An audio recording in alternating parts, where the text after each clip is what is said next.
Представьте, что у вас в руках простая бутылочка облепихового масла. Многие уверены, это либо бесполезный продукт, либо панацея от всего на свете. Одни мажут им кожу и ждут чудесного омоложения, другие капают в глаза или лечат любые болезни. Но что говорит наука? Правда ли облепиховое масло может замедлять старение, улучшать зрение и снижать холестерин? И главное, как его правильно принимать, чтобы был реальный эффект, а не пустая трата денег? Сегодня мы разберем мифы, разложим факты по полочкам, и вы точно поймете, стоит ли добавлять облепиховое масло в свой рацион. Как делают облепиховое масло и почему оно особенное? Первый миф – все масла одинаковы. На самом деле облепиха уникальна. В отличие от большинства растений, где масло сосредоточено только в семенах, у облепихи жиры есть и в ягоде, и в косточке. Процесс его изготовления особенный. Именно благодаря ему масло приобретает насыщенный оранжевый цвет, буквально наполняясь полезными веществами – каротиноидами, флавоноидами, фитостеролами и витамином Е. Именно эти вещества и дают лечебный эффект. Без них масло – просто пустышка. Глаза и зрение. Многие думают, чтобы вылечить глаза, масло нужно закапывать. Но это ошибка. Наука показала, помогает только прием внутрь. Например, у людей старше 50-60 лет часто встречается синдром сухого глаза. Жжение, слезотечение, покраснение. 2 независимых исследования показали. Прием всего 2 граммов облепихового масла в день, это примерно половина чайной ложки, в течение 3-4 месяцев значительно снижает симптомы у 2 из 3 пациентов. Почему? Дело в каротиноидах. Они не только уменьшают сухость глаз, но и снижают риск возрастных проблем – катаракты и глаукомы. Чем больше в рационе каротиноидов, тем выше защита. Если материал полезен, можете прямо сейчас нажать лайк. Для вас это секунда, а для нас это сигнал делать больше таких видео. Ну и подписка, чтобы не пропустить новые выпуски. Кожа и омоложение. Второй миф, что масло нужно мазать на лицо. На практике это только пачкает подушку и одежду. Исследования показали, 40 женщин старше 50 лет принимали либо 1 грамм облепихового масла, либо пальмовое масло. Через 3 месяца у группы с облепихой кожа стала более увлажненной, эластичной, менее склонной к покраснению, а уровень коллагена повысился, без всяких добавок. В другом исследовании при дозе 2 граммов эффект был еще сильнее – сужение пор, гладкость кожи и меньше морщин. Вывод. Если хотите красивую кожу, пейте масло внутрь. Холестерин и сосуды. Есть и еще один интересный результат. В том же исследовании у женщин проверили липидный профиль крови. И тут ученых ждал сюрприз.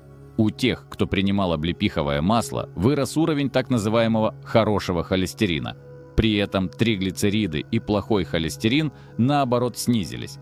А вот в группе, где использовали пальмовое масло, картина оказалась противоположной. Показатели только ухудшились. Поэтому облепиховое масло особенно полезно людям с риском сердечно-сосудистых заболеваний. Разжижение крови. Еще один миф. Масло полезно только для кожи. На самом деле оно влияет и на густоту крови. В исследовании мужчинам давали 4 грамма масла в день. Через месяц у всех кровь стала менее вязкой, и риск тромбов уменьшился. Это особенно важно, если у вас склонность к загущению крови. Но есть предостережение. Если вы принимаете препараты, разжижающие кровь, добавлять масло нужно только после консультации с врачом. Ягоды облепихи. Стоит ли есть?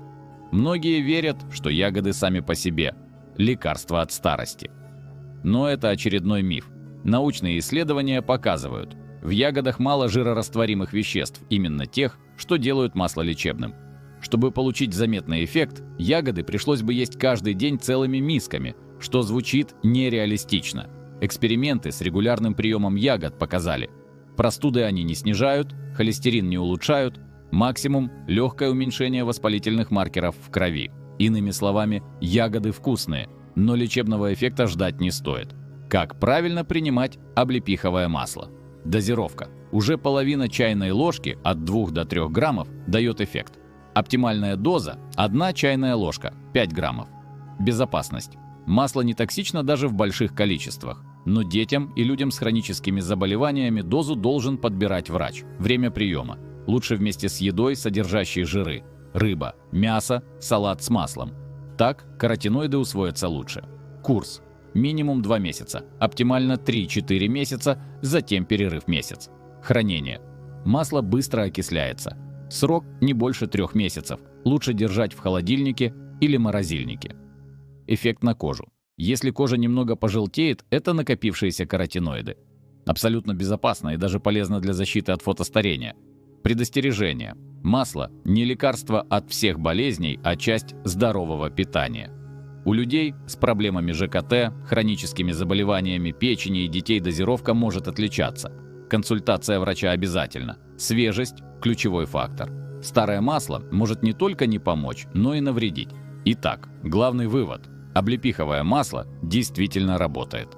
Оно улучшает зрение, состояние кожи, снижает плохой холестерин и помогает разжижать кровь. Но только если оно свежее, и вы принимаете его внутрь, а не мажете на лицо или капаете в глаза. Не ягоды и не мифы о чудодейственном суперфуде дают пользу, а конкретные вещества, сконцентрированные в масле. Хотите сохранить зрение, кожу и сосуды дольше здоровыми? Добавьте чайную ложку облепихового масла в рацион и соблюдайте баланс. Здоровье – это всегда система, а не волшебная таблетка. Если вам было полезно это видео, поставьте лайк, подпишитесь на канал и поделитесь им с друзьями. Так вы поддержите выход новых выпусков и поможете большему количеству людей отделять факты от мифов в питании.